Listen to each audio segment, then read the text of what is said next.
Hey guys, Thinking Master 51 here, or 1911 man. Long time no see, guys.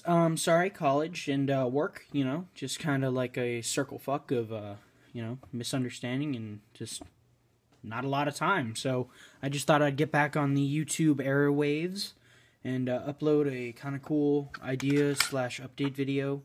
As you guys know, this is my Kimber, my KWA.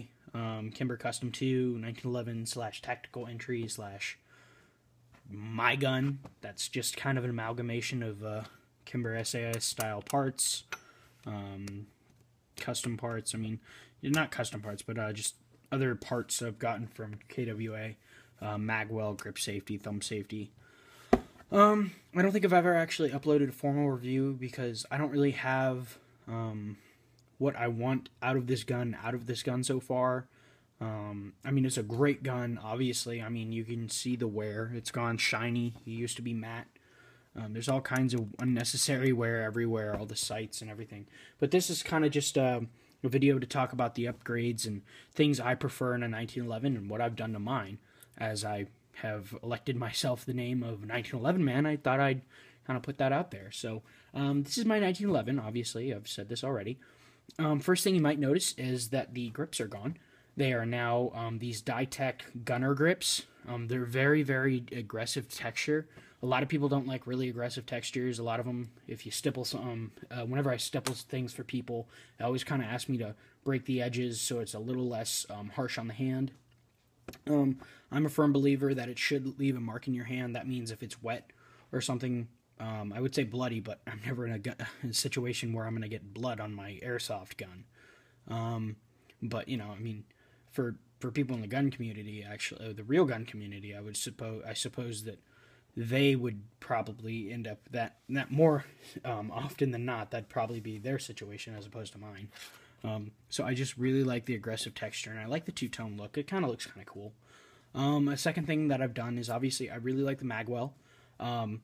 Whenever I try to take out the magwell of this every time I try to take the magwell off the 1911 or this gun, I just feel like I'm not as comfortable with the reloads. They're just not as fluid as I would want them to be, because as soon as you throw this magwell on here, it actually almost doubles the size of your magwell. I mean, this is what you're sticking in there, this size, and when you're trying to jam that into the same size hole, a magwell really helps that. So, other things that I really like on my 1911s, when I get a 1911, something that's always done to it is a double-sided thumb safety. A lot of people don't like it because of the width. I've noticed it's not much wider than this, so it doesn't add that much diameter for me. It doesn't bother me. Also, I shoot left-handed a lot, so it really does help, especially when you like to get your thumbs forward grip. Since I use this to practice with other guns, or real guns, I mean, I think it's very comfortable. I've experimented with the Springfield-style operator style some thumb safeties that KWA sells on their Mark 4 and 3 or 3 and 4. They're okay. They're not very comfortable. They don't jut out as far as I want them to, so therefore they're not on my gun. I've tried them out. I have a pair. I have sets of 2. So if anybody's interested in those, or either one really, just give me a holler. I'll be happy to send those out to you. Another thing is I really like a super pronounced grip safety. The original one that came with this was kind of just this gradual slope. This is a very deliberate bump here, so I get a more positive grip.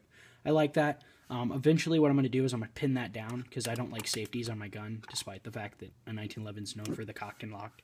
I like the fact that no matter what position I draw the gun, I won't have to have that depressed for the gun to discharge. I've definitely had problems when I shoot Airsoft IPSC. I draw the gun, and I have gotten kind of a half-assed grip on it, and this isn't depressed all the way, so I get this ridiculous cattywampus trigger pull, and I yank the shot, and it just completely misses the little aluminum plate, which is slightly annoying. So, onto competition, or kind of that kind of directly relates to competition, would be the sights. Something I really like on my gun is single dot sights.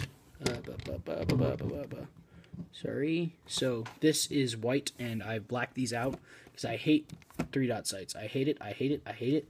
First thing I do to all my guns, and when I get them, including my Beretta, my PX4, everything, they get blacked out in the rear.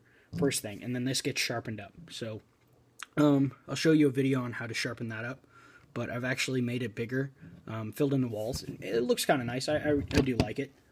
Looks nice to me, but it makes it so your eye snaps to the front sight faster, which is really nice, especially when you're trying to get targets as quickly as you want.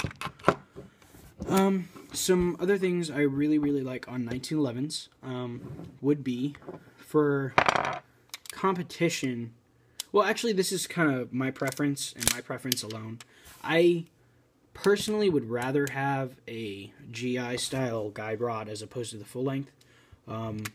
But every modification I've done to this, it just doesn't look quite right. So this is just stayed on it. So kind of the main thing. Just some more updates on this gun. It has had some issues as of late, as I have worn out my magazine. I have worn out my magazine release, as over time, the more you flip this switch, you're shaving metal every time you drop this. So I've actually shaved it down to the point where this doesn't seat all the way up to the blowback housing, and I need to replace it. So that's just kind of an update. That's something you definitely need to watch out for, barrels and magazine releases. I'm going to make a video on things that go bad on KWA 1911s. And you know, this has probably had 100,000+ rounds through it, so for that to be really the only notable issue, that's quite impressive, other than the flying barrel I've had. That was the first metal barrel, but the other this metal barrel in here has gone through about maybe 50,000 rounds without any issues, so it looks nice. It's obviously worn on top here, you can definitely tell. If I get it in light, it's silvering there. My guide rod has gone pretty silver. It used to be black. It is not black anymore. And then I need to get a new outer barrel, because, if I can get this in here, if you can see this, there's a little notch under here. This is actually a slope, so I can catch that, because the barrel goes so aggressively into battery, the bushing actually grinds off bits of the barrel when it goes into battery. So that's kind of an issue.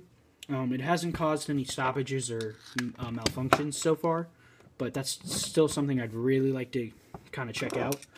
Something else on this gun, some plans on this gun I have. Oh, and then if you guys haven't seen my spring video, obviously I've changed out the spring in my gun. It's a lighter spring, so it's slightly more gas efficient, so which is nice. I like that.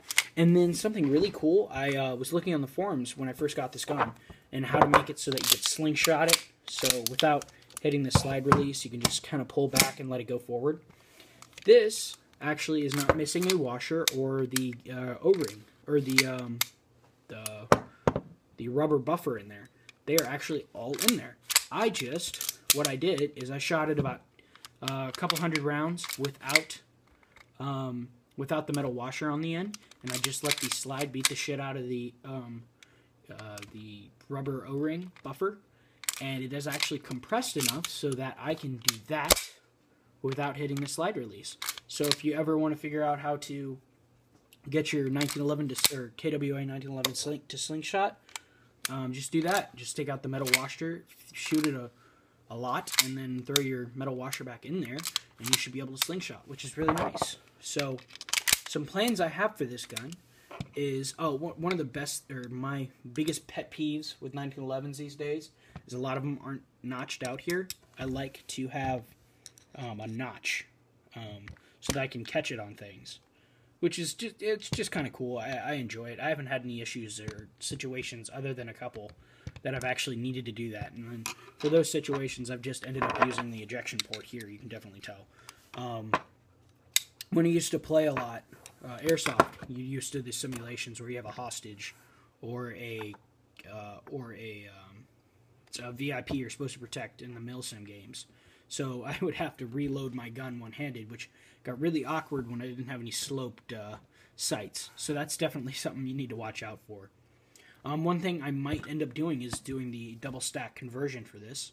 That's definitely on my sights. So the next thing is I really prefer rails on 1911s.